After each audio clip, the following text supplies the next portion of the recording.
இயேசுவை போல் அழகுள்ளோ யாரும் இல்லை பூவில், இதுவரை கண்டதில்லை காண்பதும் இல்லை. பூரண அழகுள்ளவரின் பூவில் என் வாழ்க்கை.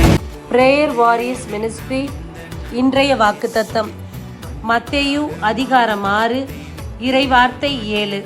பேரும் பண்ணுக்காக மாணிக்கத்தை விட்டிட மாட்டேன். நீங்கள் இறைவனிடம் வேண்டும் பொழுது பிற இனத்தவரைப் போல பிதற்ற வேண்டாம். மிகுதியான சொற்களை அடுக்கிக் கொண்டே போவதால் தங்கள் வேண்டுதல் கேட்கப்படும் என அவர்கள் நினைக்கிறார்கள். அன்பார்ந்தவர்களே, நாம் ஆண்டவரிடம் ஜெபிக்கும் போது நம்முடைய தேவை இன்னதென்று ஆண்டவர் அறிந்திருக்கிறார். அந்த தேவை குறித்து மட்டுமே நாம் ஜெபிப்போம். ஆனால் பலர் இந்த நாட்களில் நிறைய நேரம் ஆண்டவரிடம் செலவழித்தால்தான் அல்லது நிறைய வார்த்தைகள் சொல்லி ஜெபித்தால்தான் என் ஜெபம் கேட்கப்படும் என நினைக்கிறார்கள். அது உண்மை அல்ல. நம்முடைய ஆன்மா ஆண்டவரோடு நெருங்கி இருந்தால் மட்டுமே நம்முடைய ஜெபம் கேட்கப்பட்டதாக இருக்கும்.